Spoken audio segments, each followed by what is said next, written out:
Hi, and welcome to For Better, For Verse, the podcast where a married couple takes a deep dive into the scriptures. I'm Justin Crisp. I'm Jewel Bickle, and today we are looking at Luke chapter 1.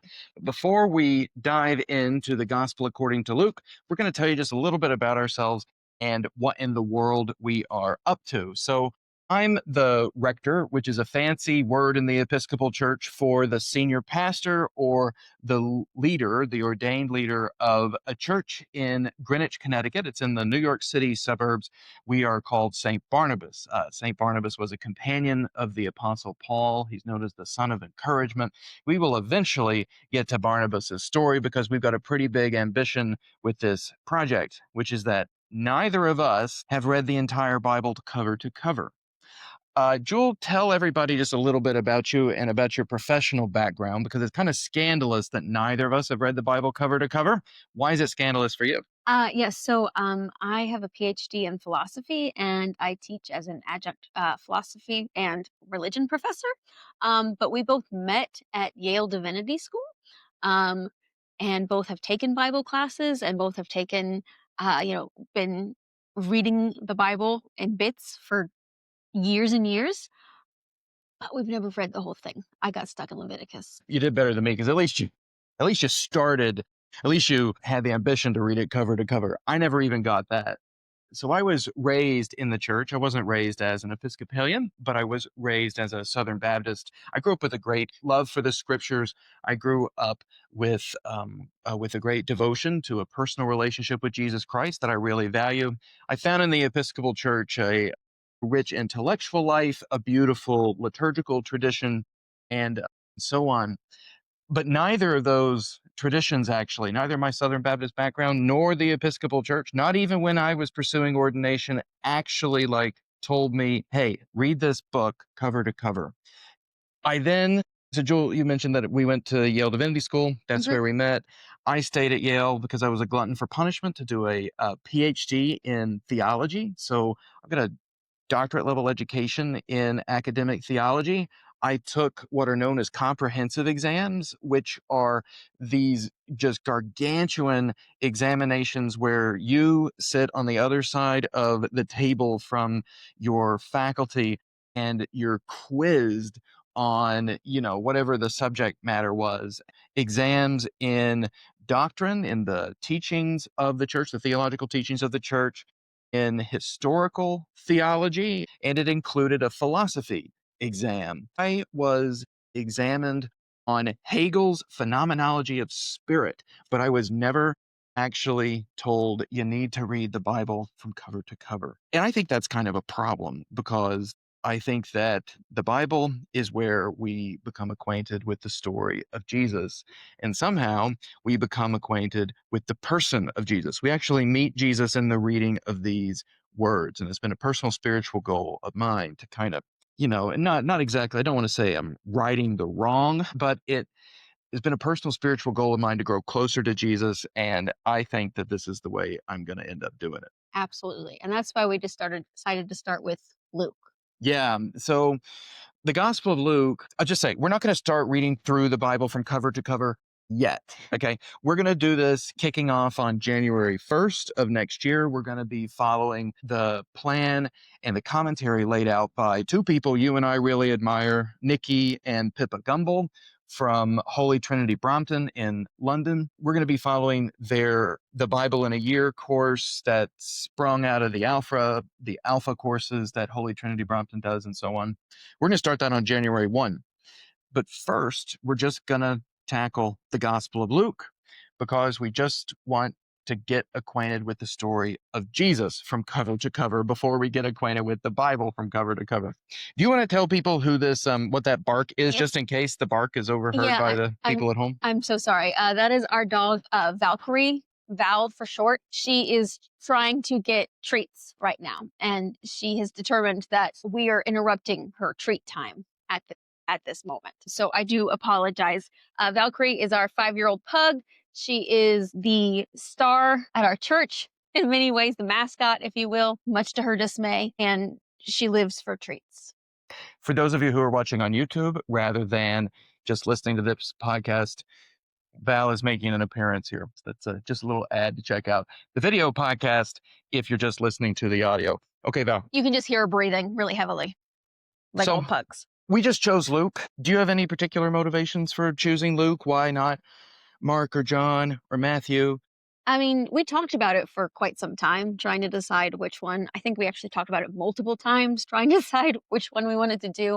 There's such value in each of the gospels. They all have sort of their own special spin, if you will, on who Jesus is. But we ended up deciding to go with Luke, in part because it has some of the most familiar parts of it, texts, including like the Christmas story, certain parables, and things like that people might be familiar with. But we thought if we did Luke, then we could sort of put that in context of the whole of Jesus's life, right? Starting from the beginning to the end and see where all those things fit in and how they fit together.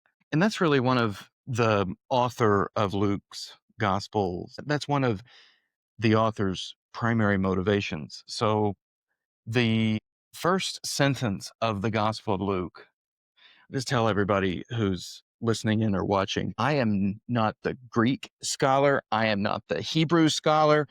I don't have any of those biblical languages. So I'm going to lean on my fabulous classics undergraduate major. Lifetime ago, I did philosophy. A lifetime ago, I did Greek and Latin and ancient Hebrew. So I know how to look it up in the dictionary. You've got more of it than I do anyway. This first sentence of the Gospel of Luke is famous for being really sophisticated Greek. It could be in something, it's like something out of Greek philosophy. It is absolutely. It is. These four verses is just one sentence, right? And you think it's hard to say it, like read in English, but in the Greek, it's so much more complicated and complex. And it is. It's something that could have come out of any sort of Greek philosophy. I mean, it's classical Greek, sort of, in the best sense. Yeah. And the point of this extremely sophisticated, very complicated run-on sentence is that It's not run on in Greek. okay, thank you. Just long sentence, but with proper grammar. The point of it is that the author's trying to put down what he calls an orderly account for somebody named Theophilus. Now, what does Theophilus mean in Greek? Well, Theophilus means lover of God. So is Theophilus a real person, or is it just any old lover of God? Depends on what you think, right?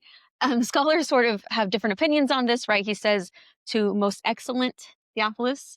So that might mean that Theophilus is the person who gave him money to sort of help support him in writing this. A patron. Yes, patron, if you will. Or it could also just mean to anyone who loves God who happens to be reading the text at any point in time. That's really cool. In some ways, the Gospel of Luke, if I'm hearing you correctly, the Gospel of Luke is written potentially both to an historical dude named Theophilus, as well as to each and every one of us who are all presumably lovers of God. Absolutely, absolutely. Even perhaps if Luke didn't initially intend for it to be for all lovers of God, it sort of was able to be for all lovers of God. That's awesome.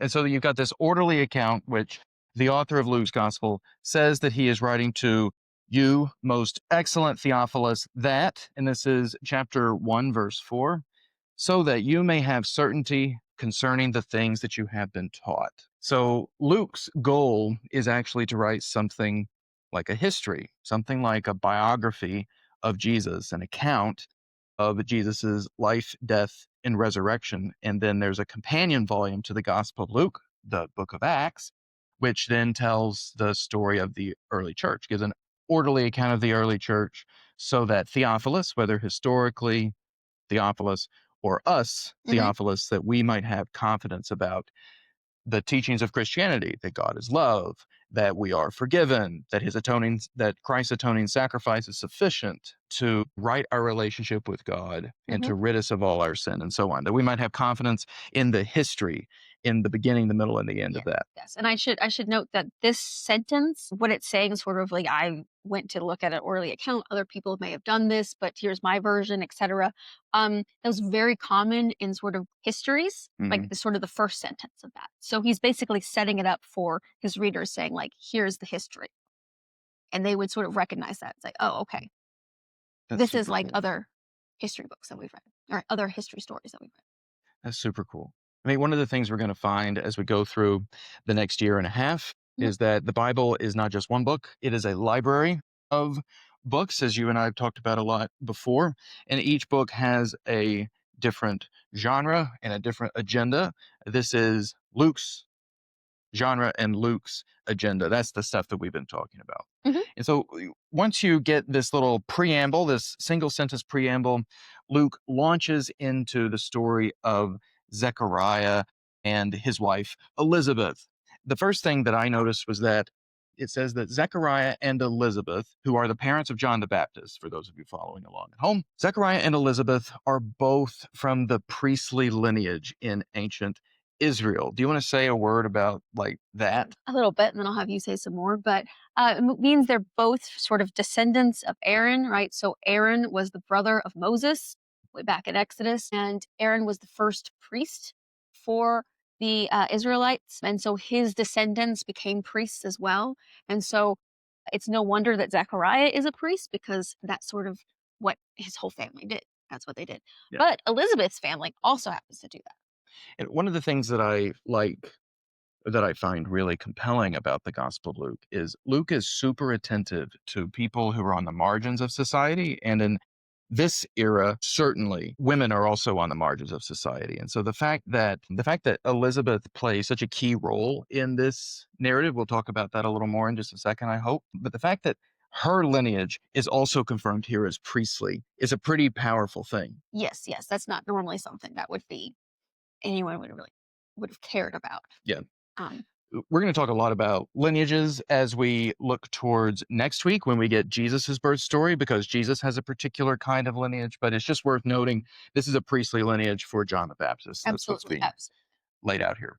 One of the things that I've been really moved by is we've studied this text together, and it just so everybody at home knows, before we record the podcast, we actually study these texts together as a church staff. So we've got fabulous colleagues and friends that we're working with here at St. Barnabas, and we had a great conversation with them this past Tuesday about Zechariah's and Elizabeth's prayers for a child that up until this point had not been answered. So Luke says that though both Zechariah and Elizabeth were righteous before God, walking blamelessly in all the commandments and statutes of the Lord. This is chapter 1, verse 7.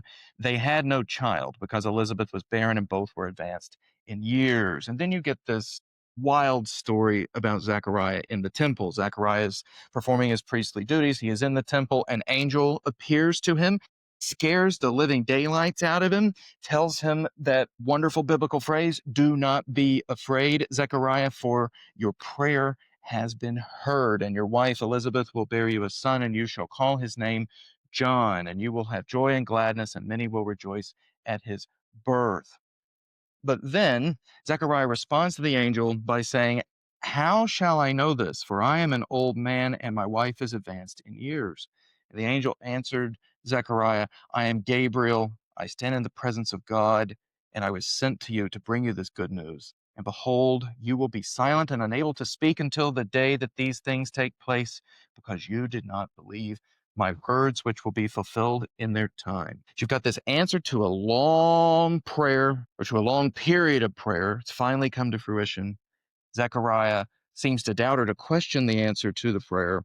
And then Zechariah is, I would say, punished for it. What do you make of this? I'm not sure that's quite correct to say he got punished, right, for getting his answered prayer. I thought that at first, especially when you compare it with Mary's response, which happens just a little while later, when Mary is told that she's going to give birth to bear a son and name him Jesus, and he will be great, called the Son of Most High. She responds with, "How can this be, since I am a virgin?" Right? And so it's similar, the how question. You think, Yeah. Yeah. But when I looked at the Greek a little bit more, what stuck out to me is that his question is about himself. He says, "How will I know?" Right? Whereas Hmm. she's saying, "How is this possible?" Right? Wow. And so Oh, I think that maybe that's where the punishment comes from. I'm not sure, right? But his question really is, how will I know? And the way it's asked is sort of like, what are you going to show me? Like, show me proof that this is going to happen. Wow. And Okay. so that makes it very different than in response to Mary's, which is just like, how will this be? Because Yeah. I, um, she literally says, I know no man. Yeah. Oh my gosh. So Mary has a completely different tone. I mean, this is one of the things about the Bible. You have no tone. You have no tone of No voice, and it idea. makes a big difference. It's Hmm. like this strikes me as the difference between calling somebody on the phone and sending a text message, and just how Absolutely. much gets lost in the translation there when you're only texting and not actually Yeah. And you calling. can You read can't any hear tone any of into it this. that you want. It's amazing that you can look at the Greek and you can get some of that back out of it. Zechariah, I mean, hearing you right, Zechariah is like, show me the money. Like, how am I going to know this? Well, How are you going to prove this to me? And Mary's like, that sounds great, but how are you going to do it? yeah. Yeah. So this Zacharias is really like the key thing is that he says, how will I know? Yeah. Right. And it's kind of the flavor. Greek has a lot of sort of particles, words that they kind of add in to add flavor. Mm. And so, for lack of a better word, and so the flavor, it's a little bit like somewhat like what way are you going to do this? Yeah. Like according to what is this going to happen? Right. That's That's interesting. what the katati is there. It means. And so hers, on the other hand, is more like, how is this going to happen? How is this possible? And Hmm. so I think hers maybe her question actually leaves room for a possibility in Mm. a way that his is a little bit more like demanding, a little bit more like you said, show me the money. I have great compassion for Zechariah, to be honest with you. Marnus, who is our director of music, our organist here during our Mhm. Bible study, raised the possibility that Zechariah could be angry with God, given how long it's been that he and Elizabeth have been praying for this child to be born, and that Zechariah's, prove this to me. How will I know? Might be motivated from the fact that Zechariah has been genuinely strung out by his prayer. And I think we've all been there. One of the great things about the Bible for me is that it the Bible authorizes all kinds of responses to God. I Hmm. could be angry with God because, you know what? Zechariah was angry with God. Yes, he was struck mute for the time of Elizabeth's pregnancy, but after the child is delivered, he confirms to the group that is assembled that John's name ought to be John. Hmm. There's Hmm. some Sort of questioning of Elizabeth there. Elizabeth says that his name ought to be John, right. and they don't really take her word for it because she was a woman and not the husband. This is again another part of Luke's social commentary. But Zechariah can all of a sudden speak after he confirms Right.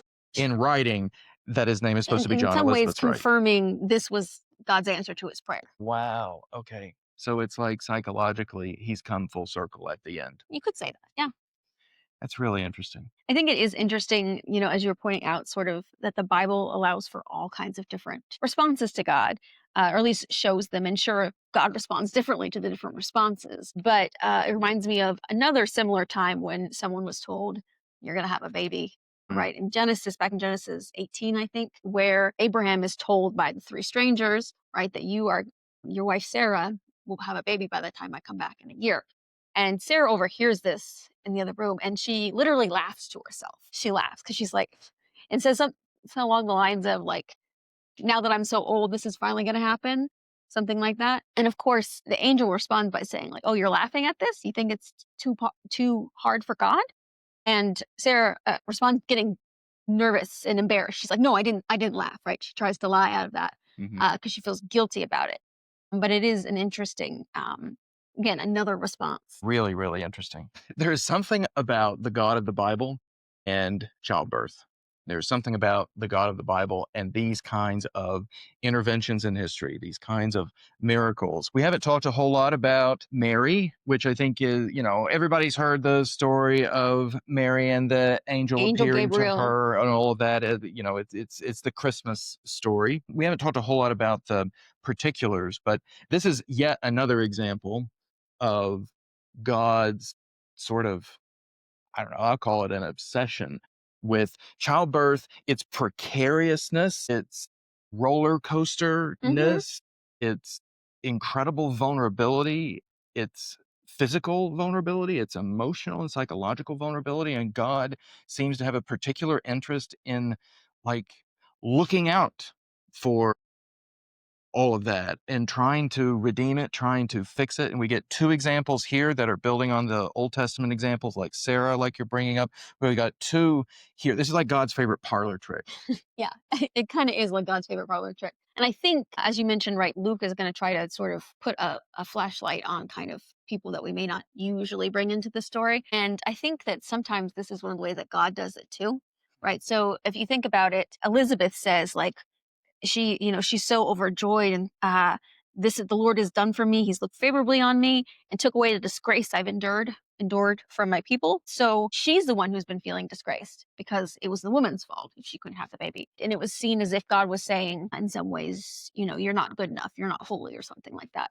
And this is not the first time, then, right? We have examples of Hannah and Sarah and others where God has said, like, I'm going to help this woman. Like, I feel for her and her sadness and her isolation, and I'm going to now give her this, especially now that it's so late. And, as Sarah says, in my old age now, really? Something Yeah. like that. Totally. It reminds me that one of the biblical agendas that I'm really interested in is the agenda of books like the book of Job. I think it's the agenda of God's intervention in some of these cases is to undo the superstitious connection we are kind of hardwired to make between wrongdoing or like moral laxity or moral failure and suffering, whether it's a woman here who is unable to have a child, or whether it's, in Job's case, all kinds of terrible things happen to the biblical character of Job in Hmm. the Old Testament. And yet Job is righteous. It's very clear. Job is a good man. None of it is happening to him as a punishment or as a result of Hmm. those things. And the idea that God might be working in history and that the Bible is then picking up the testimonies to God actively undoing that in regard to women in particular who would be blamed for these Hmm. things. That's really pretty powerful to me. Absolutely. And I think, we'll see this more as we go through Luke, right? There'll be other times where someone will say, well, Jesus, who sent this Mm, guy or his parents? And Jesus will say, what are you even talking about? Right? yeah. This person has, an illness, and it's not because of those things. Yeah. Well, there's so much more in the first chapter of Luke. We haven't, as I said before, we haven't talked extensively about the appearance to Mary, but the angel does appear to Mary, tells her that she will bear a son. He says that the Holy Spirit will come upon you, and the power of the Most High will overshadow you, and the child to be born will be called Holy, the Son of God. So much to unpack there.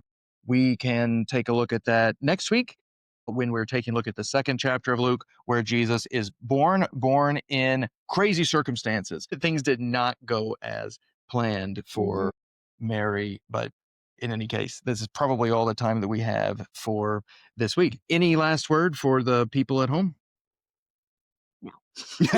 In any case, we've been that you all have joined us for this first episode of For Better for Verse. We will be back next week with another deep dive into the scriptures. Please like, click, and subscribe anywhere that you get your podcast. Share it with a friend so that we can share the hope that we find in Jesus, the Word made flesh, in and through the Word made words, the Bible, with a world in great need of it. Take care.